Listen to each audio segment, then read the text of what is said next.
Boa noite. Boa noite. Ministro Teori Zavascki, relator da Lava Jato no Supremo, morre em acidente aéreo no litoral de Paraty, divisa do Rio com São Paulo. Avião executivo moderno saiu do Campo de Marte, em São Paulo, no início da tarde e caiu no mar cerca de 1 hora depois.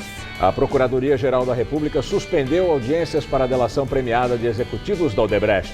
Caberá a Temer indicar e submeter ao Senado o sucessor de Zavascki. O novo ministro deverá herdar processos da Lava Jato, mas já surgem dúvidas. Presídio de Natal, onde houve matança, entra no 6º dia de conflitos. PM afirma que há mais mortos.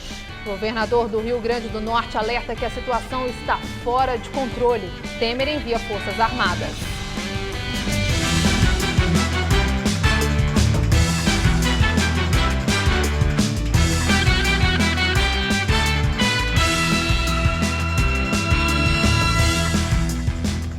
Morre o ministro do Supremo Tribunal Federal, Teori Zavascki. Ele estava no avião que caiu em Paraty.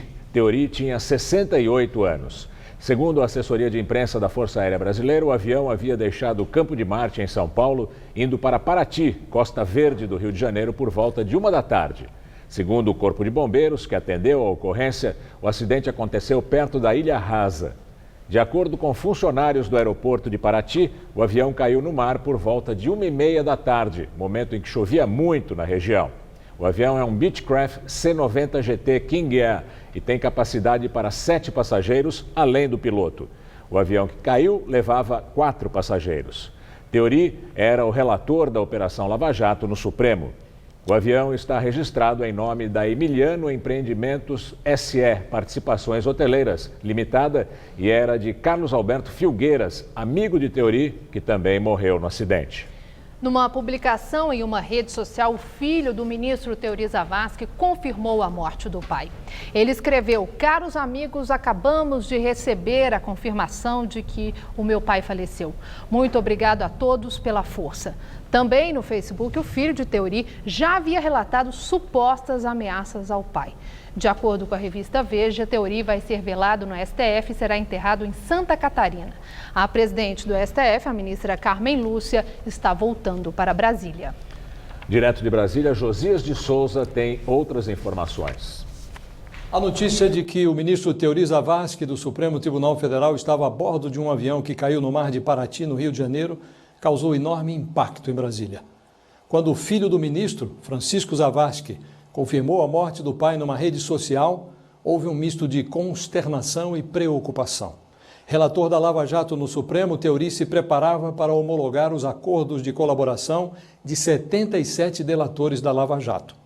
Ele faria isso agora, no mês de fevereiro. A primeira consequência prática é o atraso na tramitação desse processo. Esse atraso pode ser maior ou menor, depende da forma como o Supremo vai lidar com o problema.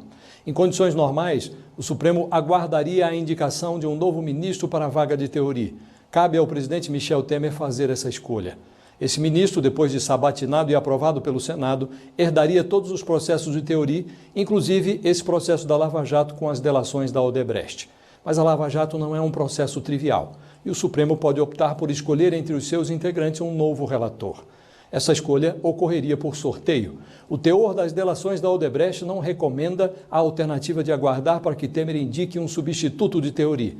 Ponto alto da Lava Jato, os depoimentos da turma da Odebrecht mencionam a fina flor da política. Citam Lula, Dilma, Renan Calheiros, Rodrigo Maia, José Serra, Aécio Neves, o próprio Temer e alguns de seus principais auxiliares. Não faz sentido que potenciais investigados ganhem o poder de retardar o processo. Assim, se prevalecer o bom senso, Carmen Lúcia, presidente do Supremo, se entenderá com os seus colegas para escolher entre eles um novo relator para a Lava Jato. Boa noite. A repórter Sabrina Pires está no Campo de Marte, de onde o avião decolou hoje à tarde, e tem outras informações. Sabrina. Olha, o Campo de Marte fica aqui na zona norte da capital paulista, onde o avião decolou a 1 hora da tarde, exatamente a 1h01, com destino a Paraty, no litoral sul do Rio de Janeiro. O avião deveria chegar pouco antes das 2 horas da tarde, mas a 1h30 aconteceu o acidente a 2 quilômetros da cabeceira do aeroporto de Paraty. O problema é que o aeroporto de Paraty é um aeroporto pequeno, bastante simples, sem instrumentos para ajudar o piloto no momento de dificuldade, uma situação complicada, como era o caso do dia de hoje, com chuva bastante forte. E o piloto, nesses casos, ele só tem a opção de pousar no visual. Segundo os moradores, além da chuva muito forte também, no momento do acidente havia um cheiro muito forte de combustível. E agora à tarde foi confirmada então a morte das 4 pessoas a bordo do avião, entre elas o ministro do Supremo, Teori Zavascki. Sobre a aeronave, era uma aeronave, um avião bastante novo e moderno, com toda a documentação e manutenção em dia, segundo a ANAC, um modelo Beechcraft, prefixo PRSOM, e pertencia ao dono do Hotel Emiliano, aqui de São Paulo, o Carlos Alberto Figueiras, empresário, e o CENIPA, que é o Centro de Investigação e Prevenção de Acidentes Aéreos, já está no local, já foi para Paraty para fazer a investigação sobre os motivos, as causas deste acidente nesta quinta-feira. Voltamos ao estúdio. Numa nota, o Procurador-Geral da República, Rodrigo Janot, lamentou a morte do ministro do Supremo. Disse que Teori Zavascki honrou o papel de magistrado ao atuar de forma ética, isenta, discreta e extremamente técnica durante toda a sua carreira. E que na relatoria da Operação Lava Jato no Supremo Tribunal Federal, o ministro não hesitou em adotar medidas inéditas para a Suprema Corte, a pedido do Ministério Público Federal. O juiz Sérgio Moro, relator da Lava Jato na primeira instância, disse estar perplexo com a morte de Teori Zavascki. Ele chamou o ministro de herói brasileiro e um exemplo para o mundo jurídico. Ao longo desta edição, você terá mais informações sobre a queda desse avião.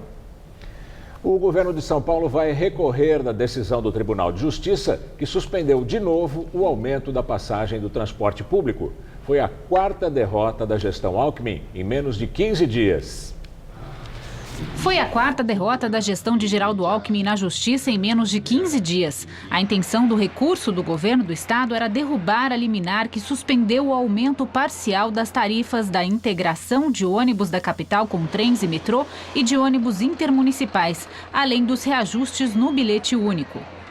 O governo alegou no recurso que, sem o aumento, o prejuízo aos cofres do estado será de 404 milhões de reais ao longo de 2017 e que terá que repassar os custos de forma linear para todos os passageiros. Mas a Justiça entendeu que as perdas não serão imediatas e que o governo deve aguardar o julgamento do mérito da ação, que ainda não tem data marcada. No dia 6 de janeiro, o Tribunal de Justiça acatou uma ação popular movida pela bancada do PT na Assembleia Legislativa. Os deputados alegavam que o reajuste parcial era político e prejudicava quem mora mais longe. No dia 9 de janeiro, o governo teve negado o primeiro recurso. No dia 10, uma nova decisão estendeu os efeitos da liminar e suspendeu o aumento das tarifas nas linhas intermunicipais da EMTU e a cobrança nas catracas de integração de 5 terminais da capital e região metropolitana.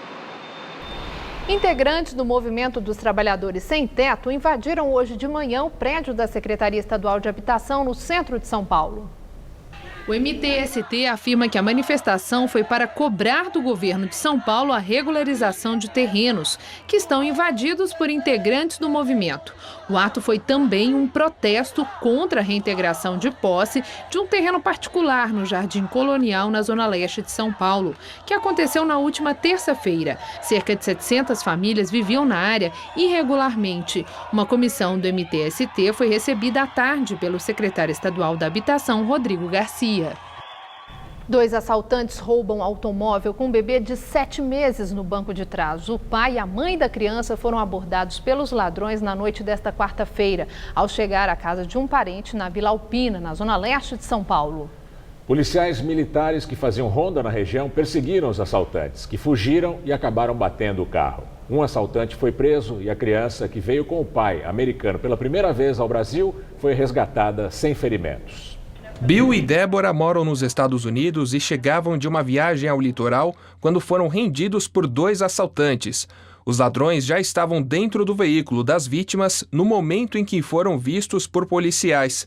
Os bandidos então escaparam com Emily, a bebê de 7 meses, no banco traseiro. Eu tentei puxar minha filha, né? Só que ela ficou presa no cinto, então eu fui arrastada, alguns metros, né, descalça, chinela descalça, correndo, e aí não consegui puxar ela. Então eles correram com ela e a porta estava aberta. A fuga levou cerca de 15 minutos. Os criminosos atiraram contra os policiais e entraram numa rua sem saída em São Caetano do Sul, no ABC Paulista. Aqui, eles bateram o carro e fugiram a pé. O seu Walter estava em casa e ouviu a colisão. Estava sentado no sofá, né? E aí eu escutei um barulho de batida. Aí eu saí na janela. Aí quando fui ver, estava o carro aqui do lado. E eu vi uma criança chorando, né? Aí eu peguei e fui sair. Aí uma mulher do prédio ali falou, não, entra que é bandido. Rosimeire também se assustou. As vizinhas na janela gritavam muito que o bandido estava dentro do carro. Então eu não consegui sair para fora porque meu marido não deixou. Quando o policial chegou, ele pegou o bebê, daí eu fui lá. Ele estava com a barriguinha, subia e descia muito rápido, aquela respiração ofegante, desesperado ele estava. Um dos assaltantes pulou o muro e rendeu as vizinhas desta casa. As duas moradoras foram mantidas reféns por cerca de 3 horas. Após uma negociação com a polícia, o jovem de 19 anos se rendeu e entregou uma arma. Já o outro suspeito conseguiu fugir. Cauê de Brito foi preso e levado à delegacia de São Caetano do Sul. Ele já tinha passagens pela polícia por roubo e receptação. O presidente Michel Temer autoriza o envio das Forças Armadas para patrulhar as ruas de Natal. O governador do Rio Grande do Norte, Robson Faria, do PSD, diz que a situação está fora de controle. O presídio de Alcaçuz, onde 26 presos morreram no fim de semana, entra no 6º dia de conflitos. A PM diz que há mortos no local. A situação no presídio ainda é tensa e o dia foi marcado por confrontos entre os presos.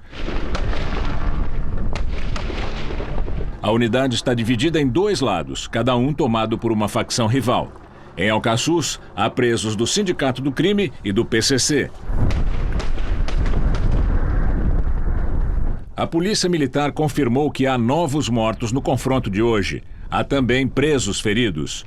O diretor da unidade, Ivo Freire, se machucou com estilhaços de um tiro. O presídio de Alcaçuz está completamente destruído. Segundo o governador, a intenção é esvaziar a penitenciária e interditá-la, separando as facções.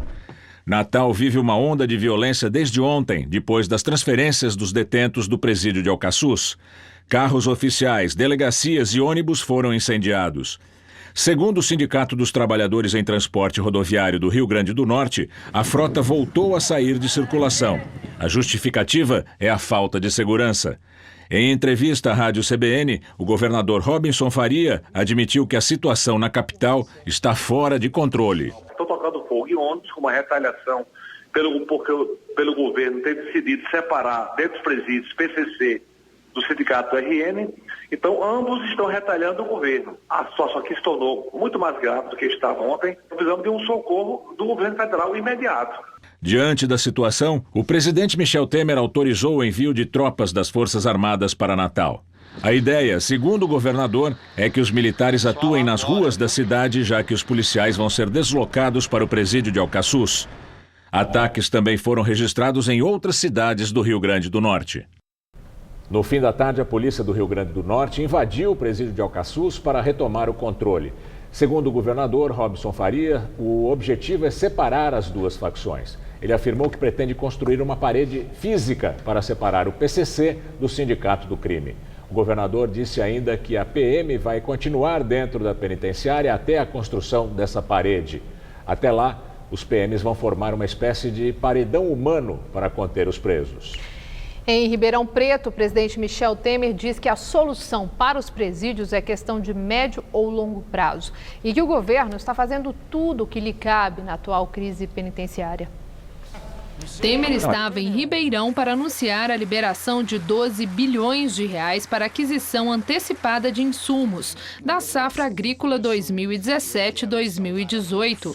Aos agricultores, afirmou que o país está começando a sair da recessão. E ao comentar a crise no sistema penitenciário, disse que a guerra nos presídios afeta a segurança nacional e que isso justifica a autorização do uso das Forças Armadas. Aparentemente era uma questão só local, mas que começou a ultrapassar as fronteiras físicas e jurídicas dos estados brasileiros, gerando quase não vou exagerar se eu disser, uma questão ligada à segurança nacional. Nós não podemos tolerar. Ainda de acordo com o presidente, a solução é de médio a longo prazo. Temer afirmou ainda que devem ser construídos 25 presídios estaduais e 5 federais, todos pré-moldados, de modo a agilizar as obras e concluí-las entre 8 e 9 meses. Evidentemente que também depende da atividade, de igual maneira, do judiciário, da assistência judiciária, da defensoria pública, que vai apanhar os presos, isso em todos os estados, verificar aqueles que já cumpriram pena, quem tem ainda preso provisório, que demanda ainda uma sentença judicial, para agilizar essas sentenças judiciais. É importante a junção de todos esses setores para resolver, em definitivo, a questão penitenciária no país. Após terremotos, avalanche atinge o centro da Itália e soterra um hotel. Pelo menos 3 pessoas morreram e mais de 20 estão desaparecidas. Equipes de resgate têm dificuldade de acessar o Hotel Rigopiano, que fica numa estação de esqui na cidade de Farindola. O acúmulo de neve chegou a 5 metros na região e fechou estradas. E a nevasca continua. No momento da avalanche, no início da madrugada, 22 hóspedes e 7 funcionários estavam no hotel.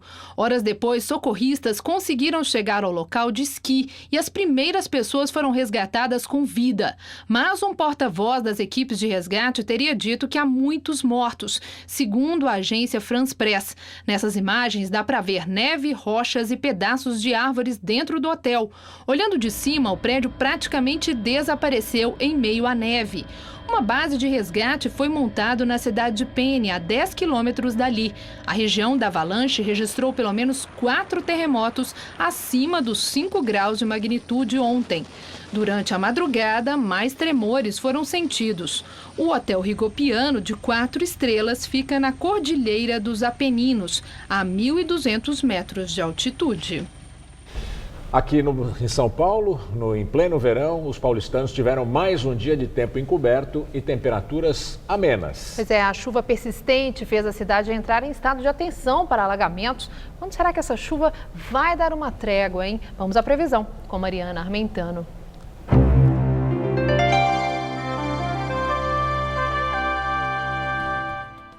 De acordo com os meteorologistas, as chuvas vão continuar, mas aos poucos o sol vai voltando a predominar. Como a gente vê no mapa, o tempo fica firme amanhã sem nada de chuva, apenas em parte da região sul e entre o Espírito Santo, norte de Minas e o leste do Nordeste. Em todas as outras áreas do país, o dia vai ser de sol com períodos de chuva, sendo que na região norte, ali entre o sul do Amazonas e o norte de Rondônia, o tempo fica bem fechado por causa de uma área de baixa pressão. Vamos ver como será o dia amanhã em algumas capitais?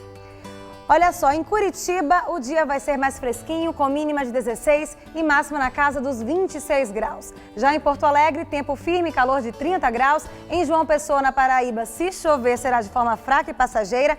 Máxima amanhã de 32 graus por lá. E na capital cearense faz calor, na casa dos 31 graus. Para São Paulo, o sol volta a predominar e as temperaturas sobem. O sol brilha forte desde cedo em quase todo o interior do estado e a chuva acontece de forma isolada à tarde, exceto no oeste paulista, onde o tempo fica mais instável com chuva logo pela manhã. Na faixa leste, o predomínio ainda é de muita nebulosidade, também teremos algumas aberturas de sol, mas ocorrem aquelas pancadas de chuvas rápidas e localizadas entre a tarde e a noite. Só no litoral é que pode chover fraco a qualquer hora. Vamos ver a nossa tabela de temperaturas para algumas cidades paulistas. Aqui na capital teremos mínima de 18 graus essa madrugada e máxima amanhã à tarde na casa dos 28 graus. Em Ribeirão Preto, os termômetros vão ficar entre 21 e 32 graus. Araraquara também vai ter um dia bem quente com calor na casa dos 31. E já Ubatuba, no litoral, dia mais chuvoso, com máxima em torno dos 28 graus. A Justiça Paulista determinou a soltura do presidente da torcida independente do São Paulo. Henrique Gomes de Lima, o Baby, foi preso há uma semana por descumprir decisão judicial de não comparecer a estádios. Baby foi flagrado por uma equipe de TV assistindo a um jogo do São Paulo pela Copa São Paulo de Juniores em Capivari, no interior do estado. Baby estava proibido pela justiça de ir a jogos do São Paulo depois de participar de um protesto no centro de treinamento do clube em agosto de 2016.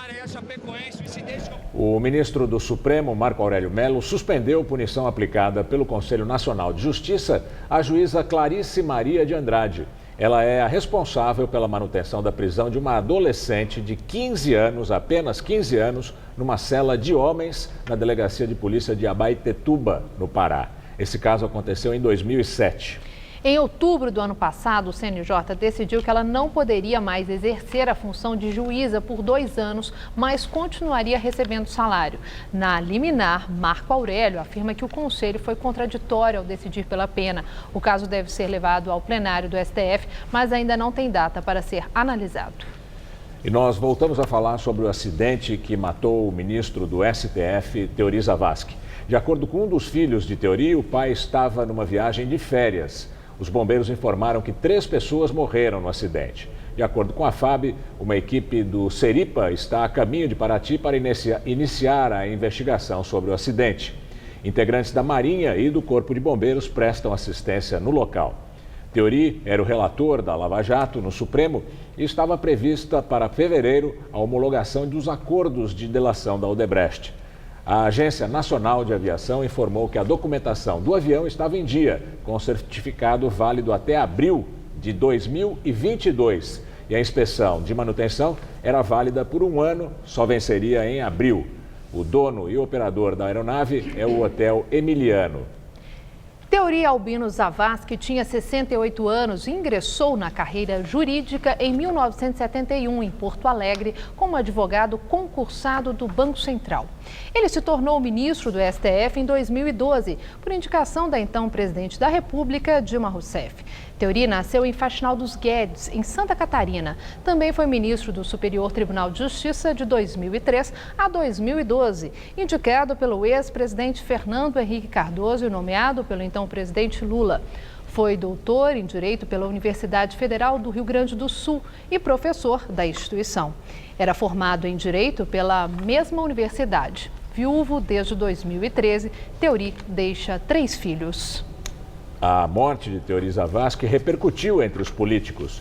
O presidente do PSDB, Aécio Neves, disse que estava profundamente impactado com a tragédia. Segundo ele, o Brasil teve uma grande dívida de reconhecimento e gratidão com o ministro pela forma equilibrada e responsável com que ele conduziu um dos momentos mais difíceis da história do país. O líder do PMDB, deputado Baleia Rossi, disse que o Supremo Tribunal Federal perde um grande ministro. Um homem ponderado, correto e sereno.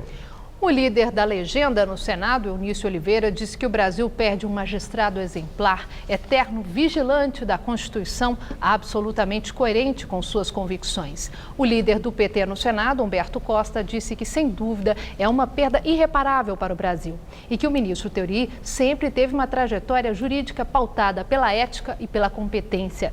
O ex-presidente José Sarney, do PMDB, disse que recebeu a notícia com profunda tristeza e destacou que Zavascki era um magistrado sério, correto e brilhante. O governador de São Paulo, Geraldo Alckmin, disse que Teori Zavascki era uma das pessoas mais lúcidas e coerentes do judiciário e era um modelo de sobriedade do magistrado. Renan Calheiros, presidente do Senado, afirmou que Teori sempre se destacou pela seriedade, brilhantismo e tranquilidade na defesa do Poder Judiciário e de todas as instituições brasileiras. Ele acrescenta que o Brasil, a sociedade e o mundo jurídico perdem um de seus maiores expoentes e manifesta, em nome do Congresso Nacional, condolências à família e espera o rápido esclarecimento das causas desse trágico acidente. Vamos agora ao comentário de política com José Neumann e Pinto. Eu tenho 65 anos, 3 a menos do que tinha até 1h30 da tarde o ministro Teori Zavascki. Alguma experiência na imprensa, a essas alturas, praticamente meio século. E eu vou lhe dizer uma coisa que você pode anotar na sua caderneta. Não podia haver notícia pior para o Brasil do que a morte de Teori Zavascki agora. O filho, Francisco, escreveu comunicando a morte do pai e milhões de brasileiros, entre eles eu, nos associamos à fraternidade do Francisco, porque Teori Zavascki era o homem certo, no lugar certo. O Brasil hoje é quase zero em matéria de credibilidade. Hoje eu resumiria a credibilidade e a esperança do Brasil na Operação Lava Jato. E quando eu digo Brasil, eu estou sendo modesto, do mundo. O Procurador-Geral da República, Rodrigo Janot, estava em Davos, na Suíça, e foi praticamente arrancado do auditório onde pontificava um professor de Harvard para falar da Operação Lava Jato, que foi o maior sucesso de Davos esse ano. Porque o capitalismo precisa do combate à corrupção para se limpar e para continuar prosperando. O capitalismo no mundo inteiro dependia da penada que Teori Zavascki estava para dar nas 950 delações de 77 executivos e ex-executivos do Odebrecht a respeito do escândalo, do maior escândalo de propinas da história da humanidade. Teori Zavascki era um homem certo, porque ele era um homem sério, que não participava dessa feira de egos e vaidades do Supremo, e que era também uma ilha de credibilidade no meio do próprio Supremo, que anda recebendo muitas críticas. Agora, o dever de Michel Temer é substituí-lo. Substituir um homem, um mito e uma esperança.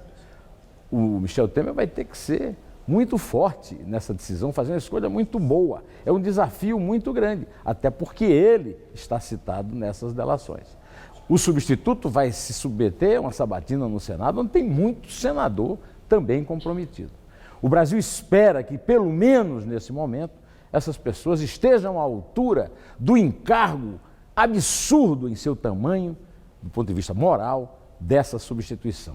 E eu estou entre os brasileiros que esperam isso, apesar de não confiar muito.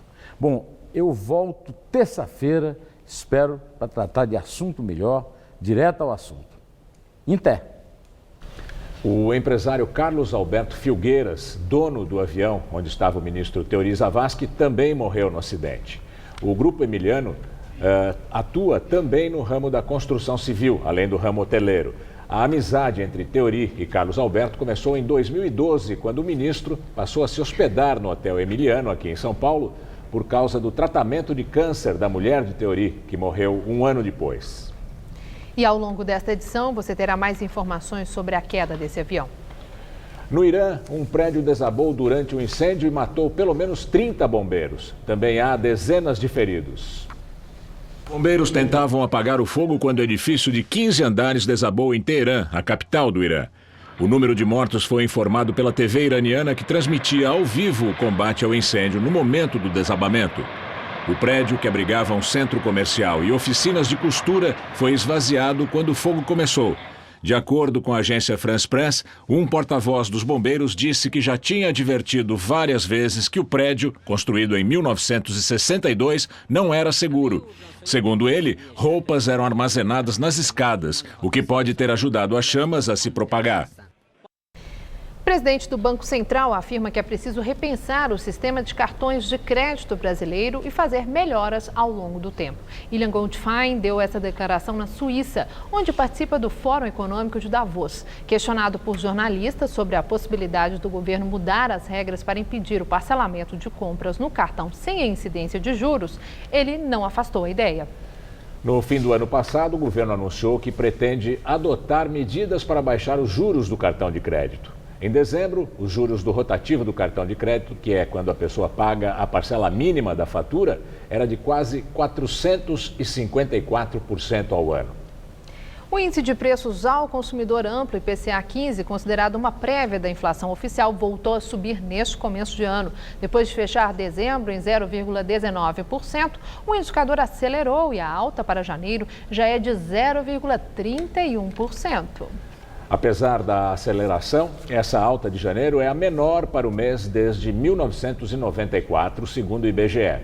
De acordo com o Instituto, neste começo de ano, os preços dos alimentos e das bebidas voltaram a subir. E agora vamos ao comentário de Denise Campos de Toledo. Temos de mudar a pauta de hoje. A morte do ministro Teori Zavascki coloca mais incertezas no quadro já incerto da economia brasileira, mas que ensaiava alguns cenários mais positivos. E não falo aqui da teoria da conspiração, não. A questão é que o ministro teria um papel fundamental no encaminhamento dos processos relacionados à Lava Jato, no que se refere ao envolvimento de políticos do ex e do atual governo. E sabemos que todas as projeções para a economia, até esse otimismo mais recente, sempre tinham um porém, por causa do cenário político, das delações e de possíveis desdobramentos da Lava Jato. O que se espera é que o processo siga seu curso, da mesma forma como ocorreria com Zavascki.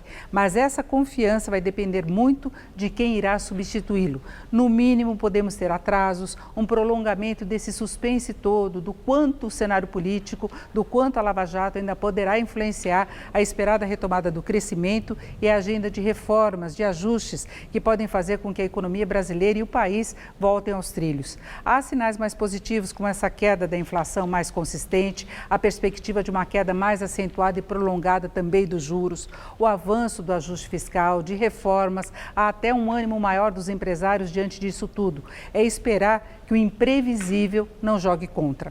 Eu volto na segunda. Até lá. Daqui a pouco você vai ver a reação do presidente Michel Temer à notícia da morte do ministro Teori Zavascki. Nos Estados Unidos, um dia antes de assumir a presidência, Donald Trump chegou a Washington. Trump e a mulher devem passar esta noite na Blair House, uma residência perto da Casa Branca destinada a receber convidados de Estado. Antes de ir para a capital, ainda em Nova York, o presidente eleito escreveu no Twitter, abre aspas, esta viagem começa e vou trabalhar e lutar muito para que essa seja uma grande viagem também para os americanos. Não tenho dúvidas de que juntos devolveremos a grandeza dos Estados Unidos, fecha aspas. Começa hoje uma série de atos formais com a participação de Trump e do vice, Mike Pence, que vai terminar amanhã com a posse. O juramento vai ser na escadaria do Capitólio, que já está sendo preparado há dias. A cerimônia está marcada para o meio-dia local, 3 da tarde em Brasília. Pelo menos 270 mil pessoas de vários movimentos estão planejando protestos na região. Na entrevista do dia com Maria Lídia Flandoli, o impacto da crise econômica e política sobre a democracia brasileira. Entrevisto o cientista social José Arthur Gianotti, professor de filosofia da Universidade de São Paulo. Muito obrigada, professor, por estar conosco. Hoje, um dia de imensa perplexidade e pesar no país com esse acidente, a morte do ministro Teori Zavascki. Já muita especulação que sempre acontece aqui no Brasil. Eu quero até ouvir o senhor sobre isso, quero conversar com o senhor sobre os impactos de todos esses sobressaltos sobre a nossa democracia. Um ministro do Supremo Tribunal Federal numa morte trágica como essa e uma pessoa que tinha nas mãos ali o destino dessa operação Lava Jato, que passa para o país evidência de tanta corrupção. No seu entender, há um impacto? Essas especulações fazem parte de um clima que existe no país, ou mesmo no coração das pessoas, de alguma insegurança ou temor pela consistência das nossas instituições democráticas? Boa tarde, meu Lídia, boa noite. Olha, Lídia, eu sempre vim aqui mais ou menos com um ímpeto de denunciar um populismo e assim por diante. Hoje eu estou triste e assustado, porque, em particular, nós estamos não mais com uma crise de representação, mas, sobretudo, uma crise de Estado. Há uma definição clássica do Max Weber que diz que o Estado tem o monopólio da violência. O Estado brasileiro não tem hoje o monopólio da violência. Então a crise é muito séria, é muito séria. E o problema é que essa crise se dá num país que está em frangalhos. A situação brasileira é profundamente preocupante. O nosso crescimento tem sido, ou está se propondo agora que nós saímos da crise, é um crescimento de 0,5%, enquanto os outros companheiros nossos têm um crescimento entre 3% e 4%. Então, veja bem, a situação nossa é de crise. Pior ainda, nós não temos condições de sair da crise e sair do século XX. O que está acontecendo no mundo é uma revolução industrial que obviamente cria muita desigualdade e muita concentração de renda, todo mundo sabe disso. Mas essa nova economia, chamada quarta revolução, ou a economia 4.0, depende de uma mão de obra extremamente qualificada. Extremamente qualificada. Ora, nós não temos essa mão de obra. Por quê? Nem medianamente qualificada. Porque as universidades entraram num debacle enorme, porque a universidade se tornou um processo de ascensão social e a pesquisa tem sido desfigurada, todo o Brasil inteiro. Nós vimos agora um erro enorme do governador de São Paulo, enfiando a mão num dinheiro da FAPESP, que é um dos exemplos para o Brasil do que seja o financiamento de pesquisa básica. Então nós temos, Marilene, uma situação extremamente triste. Agora, essa situação, a população tem essa percepção? Eu indago isso porque eu vi declarações do sociólogo polonês que faleceu há tão pouco tempo, Zygmunt Bauman, em que ele dizia que cada vez mais as pessoas acreditam menos na democracia. Numa situação tão grave, que certamente as pessoas têm a percepção das dificuldades e sofrem as dificuldades, crise econômica, crise política, coisa que não anda, isso impacta a confiança na democracia que temos. Impacta de uma forma violenta. Tanto é assim que, em geral, já começa a haver demanda de intervenção militar e demanda de um governo forte. Nós temos um governo fraco hoje, uma pinguela, como disse Fernando Henrique, mas tem que andar, porque dizer voltamos a uma eleição direta já, com o sistema político como está, com um número enorme de partidos políticos, nós temos simplesmente uma bagunça. Nós poderemos ter um Jânio, ter um aventureiro qualquer. Em geral, as pessoas estão dizendo, direta já, as pessoas deviam traduzir, direta já e volta Lula. Mas a questão é que, como é nesse sistema que nós podemos escolher qualquer um. O país viveu aqueles anos todos sob uma ditadura. Quando foi resgatado o Estado de Direito, assim, a grande preocupação seria a transição para a democracia e o amadurecimento e a consistência dessa democracia duramente reconquistada. Hoje, já a grande preocupação é com a qualidade da democracia que temos. Claro. Né? Com a qualidade da democracia que temos. Que critério confiável pode ser usado para essa avaliação de qualidade da democracia que o país tem nessa fase, nesses tempos tão áridos e tão difíceis? Que nós tenhamos um processo de representação que seja efetivo. O que acontece é que nós temos uma representação que parece nominal, em que um deputado tem não sei quantos votos, que depois distribui para várias outras pessoas, entra num sistema político partidário que tem, como diz um candidato a presidente da Câmara, eu quero cargos. Você tem simplesmente democratas e representantes do povo que querem se apropriar do Estado. Professor, eu vou pedir licença ao senhor, porque agora há pouco o presidente Michel Temer falou sobre a morte de Teori Zavascki. Vamos ouvir. Queremos fazer uma declaração a propósito desse doloroso acontecimento, né? e dizer que recebemos com profundo pesar a notícia do falecimento do ministro Teori Zavascki do Supremo Tribunal Federal. Neste momento de luto, manifesto eu e a minha equipe aos familiares do ministro e dos demais integrantes do voo meus sentimentos de pesar e associo-me a todos os brasileiros ao lamentar a perda de um homem público cuja trajetória impecável a favor do direito e da justiça sempre o distinguiram.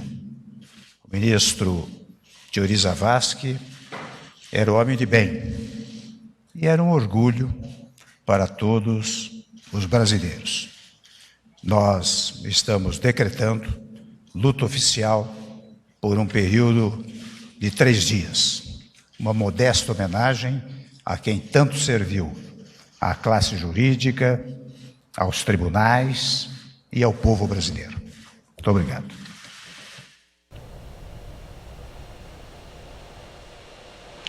Professor, a morte de Teori Zavascki traz também, mas assim, em meio à comoção, essa coisa toda, com uma notícia que surpreendeu a todo mundo, já muita especulação sobre o futuro e o destino dessa Operação Lava Jato, que mostrou para o mundo um grau de corrupção no Brasil que acredito que mesmo os mais, assustador, mesmo os mais experientes, como o senhor próprio, possivelmente não pudesse imaginar o tamanho da amplitude dessa corrupção no universo político, envolvendo os grandes nomes nacionais de praticamente todos os partidos. A democracia brasileira, com a perda de Teori Zavascki, pode sofrer um outro impacto. A Lava Jato pode sofrer uma reversão e aí uma profunda frustração por nada acontecer. O senhor teme que isso possa acontecer? Temo mais ainda. Eu estou imaginando que há vários políticos em Brasília dançando agora uma festa infernal. De que perfil esses políticos? Aqueles que estão nomeados perfeitamente nas delações. Veja bem.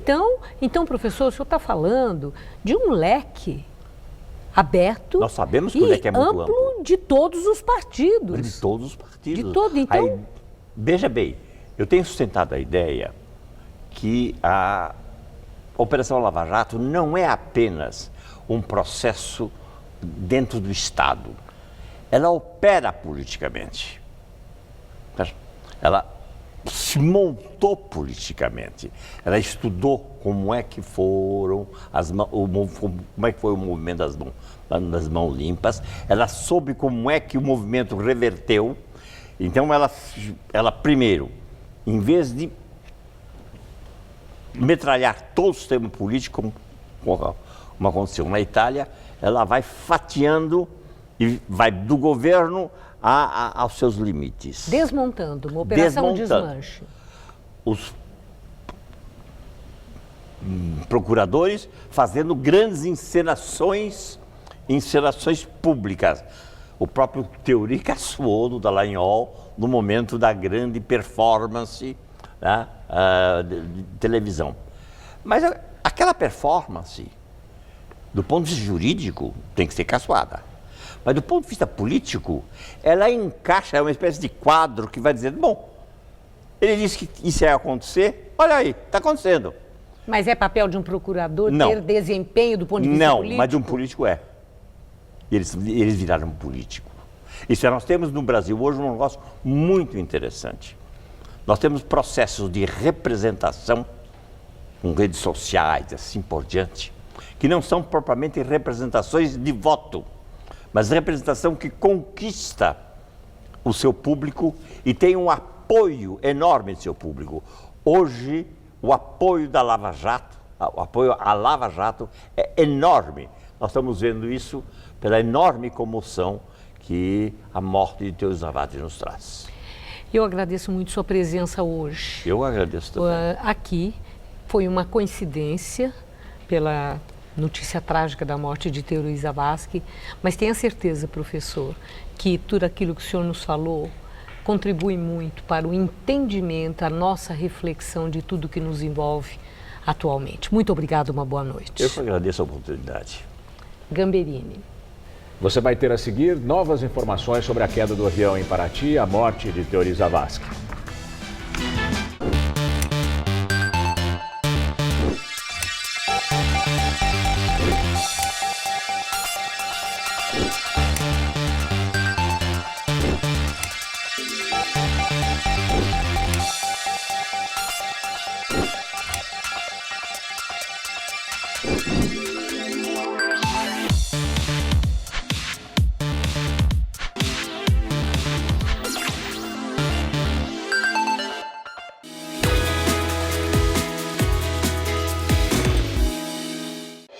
Tudo anda cada vez mais rápido.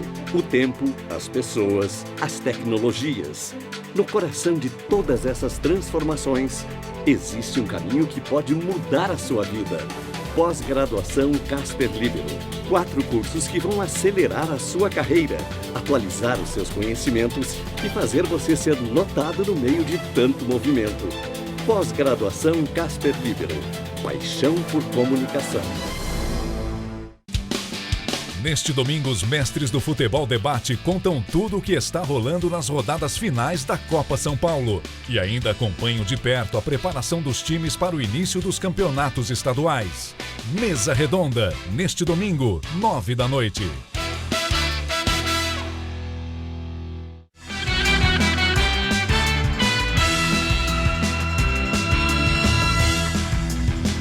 Nós voltamos a falar sobre a morte do ministro do Supremo Tribunal Federal, Teori Zavascki. Ele estava num avião que caiu em Paraty. Teori tinha 68 anos.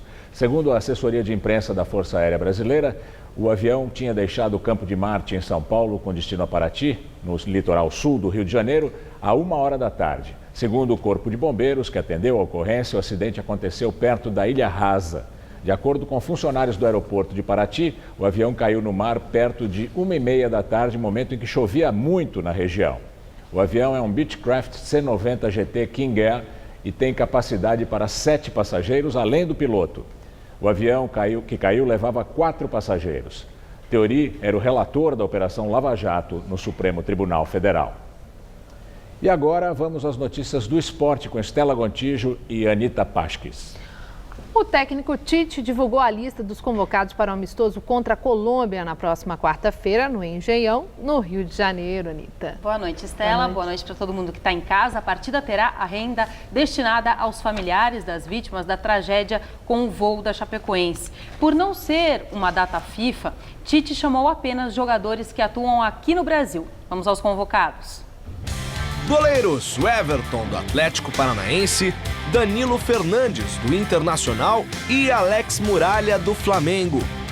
Laterais: Fábio Santos, do Atlético Mineiro, Fagner, do Corinthians, Jorge, do Flamengo e Marcos Rocha, do Atlético Mineiro. Zagueiros: Pedro Jeromel, do Grêmio, Luan Garcia, do Vasco, Rodrigo Caio, do São Paulo e Vitor Hugo, do Palmeiras. Meio-campistas: Camilo, do Botafogo, Diego, do Flamengo, Gustavo Scarpa, do Fluminense, Henrique, do Cruzeiro, Lucas Lima, do Santos, Rodriguinho, do Corinthians, Wallace, do Grêmio e William Arão, do Flamengo. Atacantes: Diego Souza, do Sport, Dudu, do Palmeiras, Luan, do Grêmio e Robinho, do Atlético Mineiro. É um jogo competitivo com toda a homenagem que tenho, mas eu em nenhum momento eu vou retirar do atleta a ambição, a possibilidade de crescimento e a possibilidade de dizer assim, ó, aqui ó, o meu trabalho é esse, a minha qualidade é essa, para ter o reconhecimento de vocês, de nós todos. Manchester City finalmente anuncia oficialmente Gabriel Jesus como novo reforço da equipe. Pois é, a demora na apresentação aconteceu devido a problemas burocráticos na transferência do brasileiro. O melhor jogador do último campeonato brasileiro, Gabriel Jesus, já vestiu a camisa do Manchester City. A pedido do atacante, o número 33 segue nas costas do craque.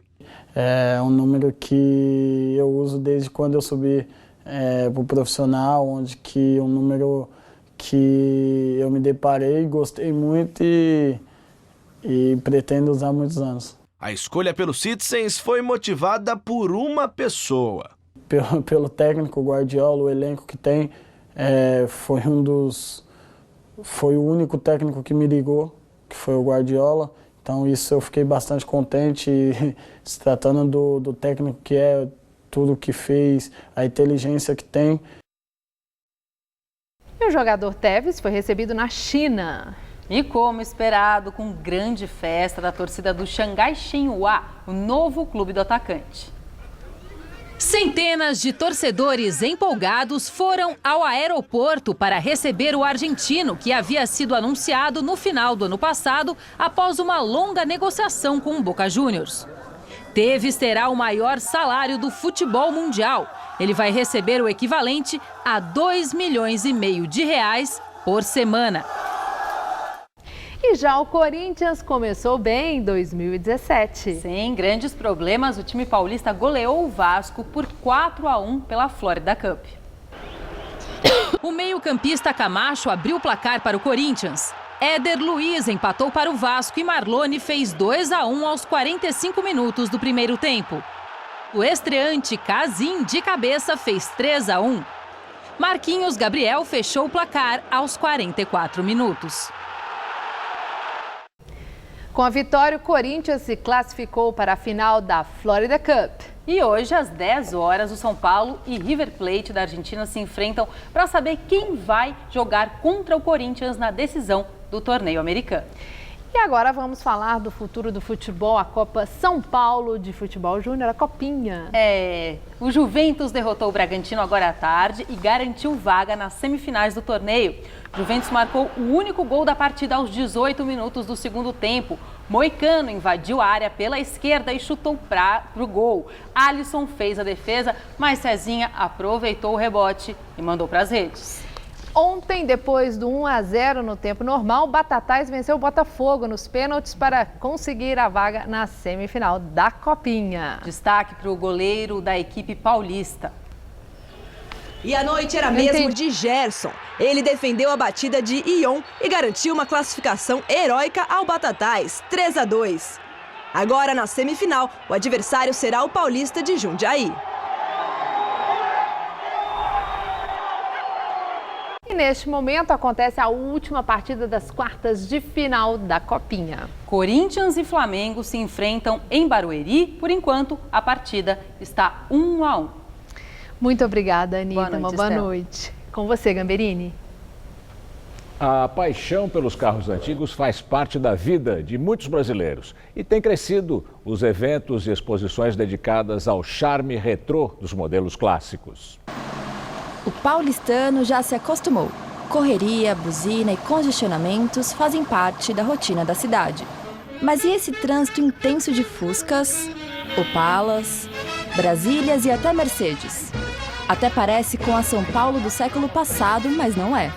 Essas pessoas são apaixonadas por carros antigos e quase todos os meses mexem com a imaginação e atraem olhares curiosos de quem está na rua. Então eu não acredito muito em gente que de repente começa a gostar de carro antigo. Aí eu acho que já é uma coisa meio de status, acha que é bacana ter. Eu acho que tem muita relação com paixão e amor, como quem é desde criança, assim, que é meu caso. O Marcel sempre sonhou em ter um carro da década de 50. Quando encontrou esse Ford Club Custom, foi amor à primeira vista. Esse carro me chamou muita atenção por ser um carro que era um motor V8, era um carro que tinha peça de reposição mais fácil, né? Então eu busquei um clássico. É assim que o Marcel guarda um clássico de 1951, trancado a 7 chaves na garagem do condomínio. Passei com esse Ford Club Custom só mesmo com data e local marcados. Tudo para que nenhum arranhão estrague a pintura dessa raridade. Você é mais apaixonado por ele do que pelo Palmeiras, por exemplo? É difícil falar, né? São duas paixões diferentes, né? E tem colecionador que investe pesado na conservação e customização do veículo. É o caso do Edson, dono de um Mustang de 1966. O carrão esbanja estilo com câmbio cromado e bancos de couro. Esse aqui é meu xodó, né? Eu até apelido ele de Poderoso Chefão. Então esse carro aqui, ele é minha paixão.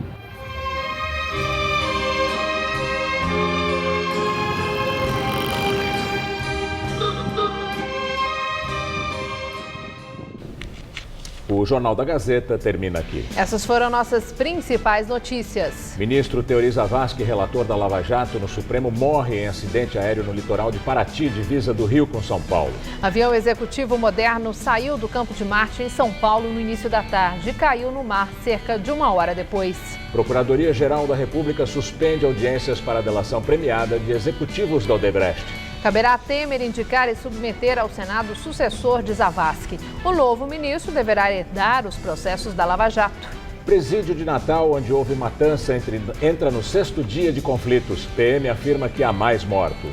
A edição de hoje pode ser vista no site do Jornal da Gazeta. Mais notícias e a repercussão da morte de Teori Zavascki em nossa edição das 10. Uma boa noite para você. Boa noite e até amanhã.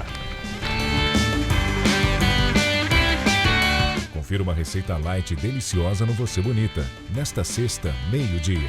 Assista agora. Tudo seu.